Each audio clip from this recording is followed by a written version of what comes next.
I don't know about the first term, but I do see one in our future. I see one in our first term. I see one in the future, in the next decade for sure, but I don't know when. All right, thank you very much. Okay, thanks. Susan Reisler. Good morning. My question concerns citizen involvement in planning. Many residents were disturbed by the democracy meeting in 2014 that was supposed to help plan Austin Street in Newtonville. The meeting was widely mocked as a childish exercise designed to suppress public discussion rather than amplify public discussion. Similarly, residents felt the same about the so-called Lego workshop last year. They felt it was just a token gesture without giving residents a real say in the shape of the development of their city and their villages. Assuming you value citizen involvement in planning development, how would you achieve genuine, broad-based citizen involvement to specify what kinds of buildings go where, what kind of green space goes where? Explain specifically, please, what you would do to gather real reliable data from citizens to influence your decision making. And if you don't value citizen input, or if you think the current level is just fine, please explain why you think that. Who starts? Whoever you say it. Well, Scott. Oh, thank you, Susan. Okay. So one of the core messages that I've been using in my candidacy so far is with regard to communication. I think it's vitally important, and I think that the city needs to and can do a better job. In your original question as proposed to us that we got in writing, you would talk about how would it be different for what happened with Austin Street or the Orr Block, or how would you go about it? Austin Street, I would have taken the approach, I would have been out front. If I'm going to put the city's name on that, if I'm going to say that that's a public-private partnership, you can expect that I'll be out front working with residents proactively on how that works. The Orr Block decision, again, I know that there were a number of neighborhood meetings and community meetings, but again, it's all about the proactive pre-planning communication. As mayor, what I would expect to do is I want to put people at the table very early on. I would like to put people at the table that don't necessarily agree with my opinion. I think it's very important to have people around the table that bring expertise, but a variety of opinions. As president of the council, I've tried to put people on different committees, assign people to different things that may not necessarily totally agree with my position on things, but I think it's important to get that information. I think that a serious, upfront, communicative approach with people from all sides of issues is only going to make our community better. It is only going to make our approach better. I see, but that sounded like a very general statement. I mean, everybody agrees there should be communication, but how would you get real data from, how would you get real public opinion? This is a follow-up. Again, I would work with counselors who are from that area to bring people to the table who have expertise in particular matters, depending on what it is that we're talking about, whether it be land use, housing, development, public safety, city services, how we could solid waste, how we could work in environment, all these different types of things to put people at the table. Work with area counselors, work with residents, work with neighborhood groups such as this. We may not always agree on everything, but having them at the table proactively, getting ideas before we enter into anything is something that I have always tried to do in my 16 years as a councilor and would do that as mayor.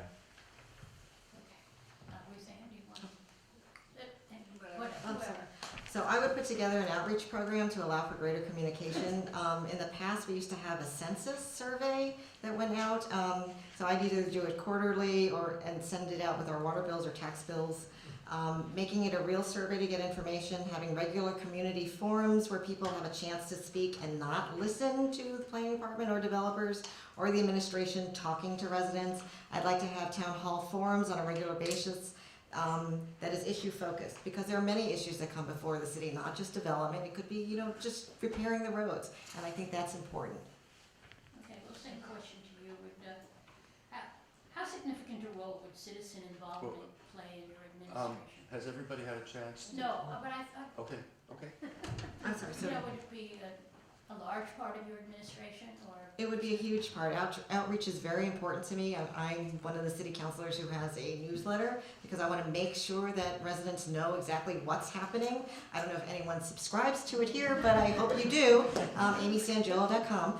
It is not a campaign newsletter. It's strictly to let everybody know what boards and commissions are doing, what our city council is up to, what issues are before us. That is so vital to this community. And area councils and neighborhood groups all need to know what's happening so that they can participate. Thanks, Susan. So as mayor, genuine citizen involvement will be a top priority, especially since we have to update both the comprehensive plan and to create individual master plans for village centers and commercial corridors. Neither the Austin Street nor the Orr Block planning efforts reached sufficient members of the public or offered genuine, in-depth input and dialogue. Successful planning with substantive, real input from residents and business owners who have a variety of views can be done. Here's an example. In Somerville, a 20-year plan, which is very challenging to do, was done really well. Let me tell you how it was done. It was produced by the community for the community. It was directed by a steering committee of 60 Somerville residents, advocates, elected officials, and business people. It was not led by the planning department, and they used a 3-year public process. Seats were set aside for each unique neighborhood, nonprofits, and different business interests. And the steering committee itself determined the process. It wasn't created for them. Meetings were advertised heavily and held in all parts of the city. And then they used interactive public meeting techniques and individual targeted meetings. They had small group breakouts, real-time graphic recording of ideas, multi-language translation, and a public survey was done both online and in print through the mail. So what's important is getting input from all stakeholders transparently, collaboratively, and together we gather the facts, decide on the goals, think through the options for achieving those goals, and create a vision together for Newton's future that we can all be part of and proud of. Well, you bring up a very interesting point, and that is, how do you get broad-based citizen participation? Because only the most ardent people show up at the meeting. So I asked you, Amy, and first you, Amy, how you would get a broad-based participation. Well, I think the concept of doing the survey, a census survey where everybody has to return the survey, and I'm not talking about like the questions that they used to ask, like, do you like your public, are the streets clean, or is your trash being picked up? I'm talking about real issues that are facing the city, and I think that's the way to go and make sure that it's broad-based. Would you be willing to consider hiring an independent survey research firm? Sure, absolutely. I would really like to do something like that. I think it would be excellent. One of the other ideas that I had was maybe a couple times a year is to have a town hall forum or go neighborhood to neighborhood to welcome new residents and new businesses to the area to understand what ideas that they have and have an avenue for new residents to understand how to get involved in their city government, have the ability to have different departments there, or someone who could talk about boards and commissions and get them involved. A lot of new residents I've gone out and talked to, knocking doors, are saying, I'm new here, I don't really know much about the city or city government or how that works. Those are great people to get involved at the front end, maybe bring a lot of expertise to a lot of different issues. So that's something that I would look to do as mayor, whether it be done at City Hall or go out all throughout the entire city. Thank you. Mr. Moderator, I'm done. If you're finished, you're finished. Okay, thank you. We have time? if you have one question, we asked people, and you probably remember this, we asked people to submit questions in advance. We have about a half dozen of them. Kathleen, if you can give us one of those questions to be answered. Let Sally go first. Well, the first is also last. Okay. And this will need to be very quick. Literally 1 minute to ask the question and 30 seconds or whatever to answer it. Thank you very much, and thank you to the group for allowing me to be here today. Not from Newtonville, I'm from Waban. And I have a question for all of you about that commission that we elected a year and a half ago, that on Thursday signed a proposed charter for the city that kills our ward aldermen. They lie dead, we have less representation, and therefore, another mechanism for citizens to be represented is left. It is area councils. Do you have a plan, and this would have to come from the mayor's office, a plan to cover our city with area councils that are under the law, covered by open meeting law, transparent, speak to the people in the communities, and could bring some representation back to the people with no ward alderman? You're saying, would I keep No, not keep. Would you take a map of the city? yeah, we talked about and this. cover yeah. this? Yep, and look to whether it be, I think what we had talked about, Sally, too, was whether it be done by a particular area or ward or however it would be done. I would actually think that that's a great idea, to look to see what neighborhoods are being served, what neighborhoods aren't, if there's an area council, neighborhood association, how that would work. Provide people the information and what is incumbent upon an area council. But I think any level of citizen participation like that could be established, that would come from my office, that I feel that I would continue to get input, is something that I would look forward to doing. Amy? So Thank I you. would absolutely advocate to get a map of the city, work with that particular village, ward, neighborhood to set up area councils. I think you're a wonderful voice for the residents, but I also want to make it clear, I am opposed to the recommendation by the Charter Commission to get rid of ward representation. So regardless of whether that passes or not, I would still move forward and encourage communities to entertain the concept of neighborhood councils. But what I wouldn't do is impose it. I want to go to the community because I want to know whether or not that solution would work best for them. That is certainly fair. Giving voice to individual neighborhoods and making sure that all of Newton has that voice is really important to me. That was my roots here in Newton through our local civic association. Do they all have to be neighborhood area councils? No. I've seen really successful different types of approaches, whether it's in Nonantum or Chestnut Hill, where there are different ways of doing that.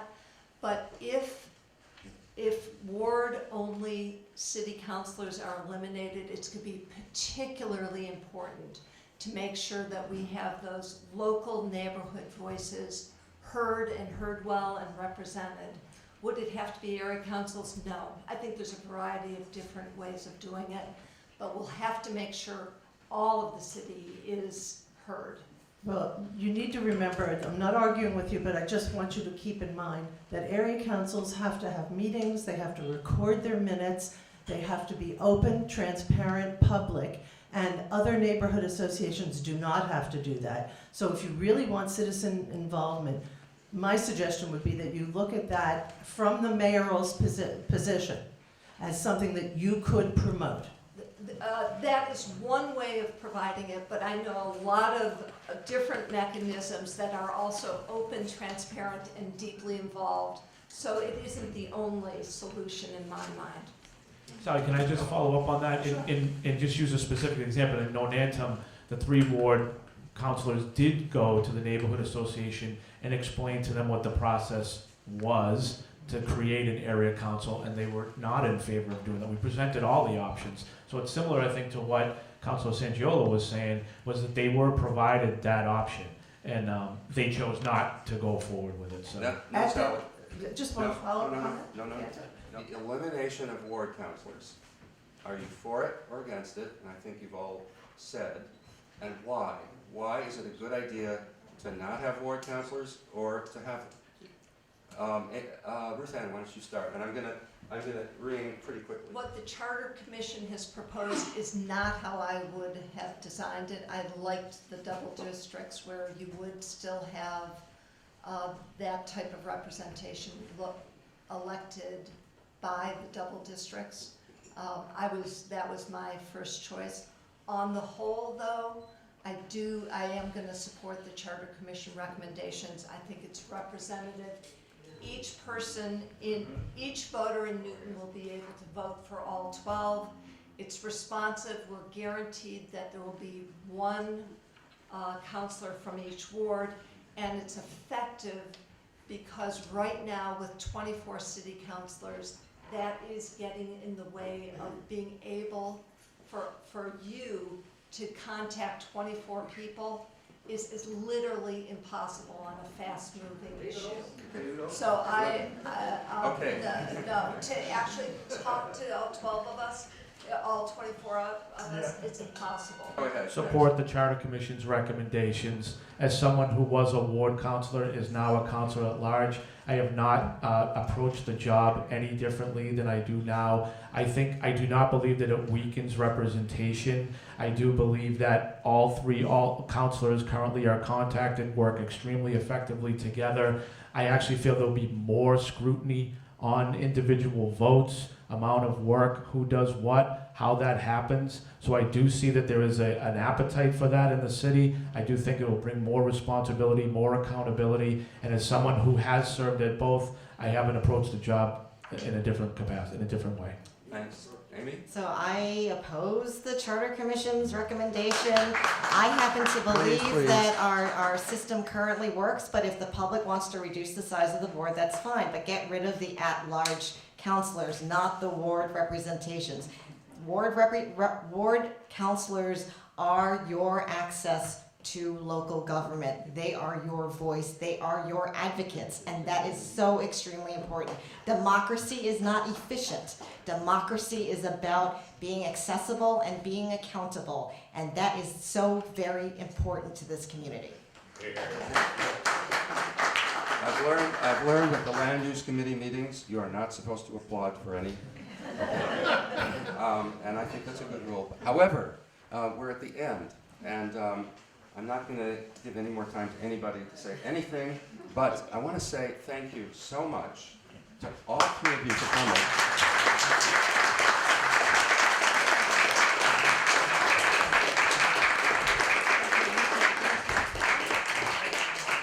Okay, thanks, folks. And if you want to stay, if any of you are able to stay to talk, ask questions, please do.